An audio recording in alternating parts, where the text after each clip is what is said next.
ভারতীয় অর্থনীতি নিয়ে মমতা বন্দ্যোপাধ্যায়ের মন্তব্যকে হাতিয়ার করে সরব হয়েছে বিজেপি। আর এই প্রেক্ষাপটে মুখ্যমন্ত্রীর পাশে দাঁড়িয়েছেন প্রদেশ কংগ্রেস সভাপতি শুভঙ্কর সরকার।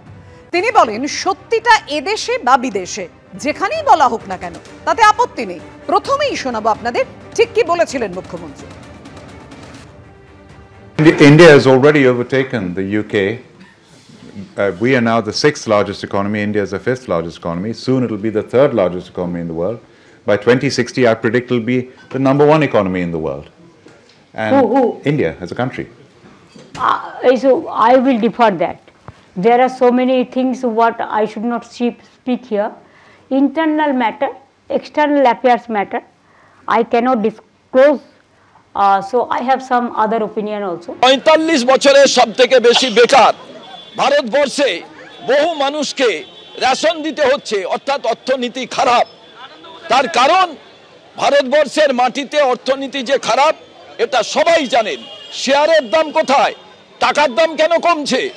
এই প্রশ্নগুলো যদি কোনো রাষ্ট্র নায়ক বা কোনো মুখ্যমন্ত্রী, কোনো রাজনৈতিক নেতা যেখানেই বলুন না কেন সেটা অন্যায় নয়। সত্যি যেটা সেটা যে মাটিতেই বলা হোক, তার প্রচার হলে কোথাও আপত্তি নেই। অর্থাৎ মমতা বন্দ্যোপাধ্যায়ের বক্তব্যকে সমর্থন শুভঙ্কর সরকারের, আর তাই প্রদেশ কংগ্রেস সভাপতি শুভঙ্কর সরকারকে আক্রমণ সুকান্ত মজুমদারের। মানুষ ক্ষুদ্র স্বার্থের জন্য আদর্শ বিসর্জন দেয়, কটাক্ষ বিজেপি রাজ্য সভাপতি। লোকে বলেন যে বর্তমানে যিনি কংগ্রেসের সভাপতি হয়েছেন তাকে নাকি মুখ্যমন্ত্রী বসিয়েছেন এবং মুখ্যমন্ত্রীর সাথে তার সম্পর্ক খুব ভালো। এবার কংগ্রেস তৃণমূলের সাথে জোট করে যাবে কিনা, যিনি কংগ্রেসের সভাপতি হয়েছেন তিনি মন্ত্রী হবেন কিনা, সেগুলো তাদের ব্যাপার। মানুষ ক্ষুদ্র স্বার্থের জন্য অনেক সময় আদর্শ বিসর্জন দেয়, তো সেটা তাদের বিষয়, তারা কি করবে না করবে। হতেই পারে তারা একসাথে কাজ করতে পারে, কিন্তু মানুষের ভোট তারা পাবে না। এই মুহূর্তে দিনহাটার ছবি রাখবো আপনাদের সামনে। শনিবার হুঁশিয়ারি আর রবিবার হামলা। দিনহাটায় আক্রান্ত এসএফআই, অভিযুক্ত টিএমসিপি। ক্রিকেট টুর্নামেন্ট চলাকালীন হামলার অভিযোগ সামনে আসে। 2 এসএফআই নেতাকে মারধর করা হয়েছে। বর্তমানে হাসপাতালে চিকিৎসাধীন আহতরা। দিনহাটা সোনি দেবী জৈন উচ্চ বিদ্যালয় ক্রিকেট টুর্নামেন্টের আয়োজন এসএফআই।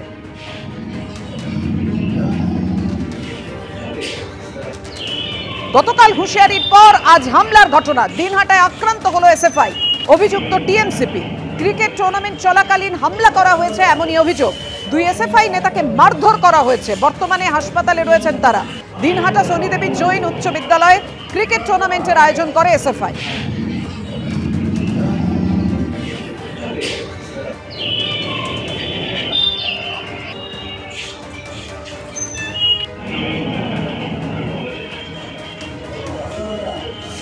ক্রিকেট টুর্নামেন্ট চলাকালীন ঠিক কি ঘটেছিল, কাদের ওপর অভিযোগ, কারা হামলা চালিয়েছে, বিস্তারিত জানাবেন আমাদের প্রতিনিধি শুভেন্দু ভট্টাচার্য আমাদের সঙ্গে রয়েছেন। শুভেন্দু, দেখো, আজকে দিনহাটা সোনিদেবী হাই স্কুলে সেখানে এসএফআই এর একটা ক্রিকেট টুর্নামেন্ট ছিল, ইন্টার স্কুল, এবং অভিযোগ যে সেই ক্রিকেট টুর্নামেন্ট চলাকালীন তৃণমূল ছাত্র পরিষদের কিছু সদস্য সেখানে আসে এবং সেখানে উপস্থিত তাদের যারা নেতা ছিল তাদেরকে মারধর করা হয় এবং জেলা সভাপতি এসএফআই এর তিনি যখন আসেন তাকেও মারধর করা হয়। বর্তমানে তারা দিনহাটা মহকুমা হাসপাতালে চিকিৎসাধীন এবং এই ঘটনার ইতিমধ্যেই কিন্তু উত্তেজনা ছড়িয়েছে। এবং যেটা জানিয়ে রাখি, গতকালই তৃণমূল ছাত্র পরিষদের এক নেতা এসএফআই কে রীতিমতো হুঁশিয়ারি দিয়েছিল এবং তারপরেই এই আজকের এই ঘটনা। যদিও তৃণমূল তরফ থেকে যেটা বলা হয়েছে যে মুখ্যমন্ত্রীর এই ঘটনার পর কিন্তু সাধারণ মানুষ ক্ষেপে রয়েছে এসএফআই এর উপরে এবং তাই ক্ষোভের বহিঃপ্রকাশ, এবং তারা কিন্তু এই যে আক্রমণ হয়েছে সেটাকে সমর্থনই করেছে। তৃণমূল কংগ্রেসের স্থানীয় নেতৃত্ব তার সমর্থন করেছেন। তো সব মিলিয়ে এই ঘটনাকে কেন্দ্র করে কিন্তু নতুন ভাবে দিনহাটায় একটা উত্তেজনা তৈরি হয়েছে। পাপিয়া, ধন্যবাদ তোমায়।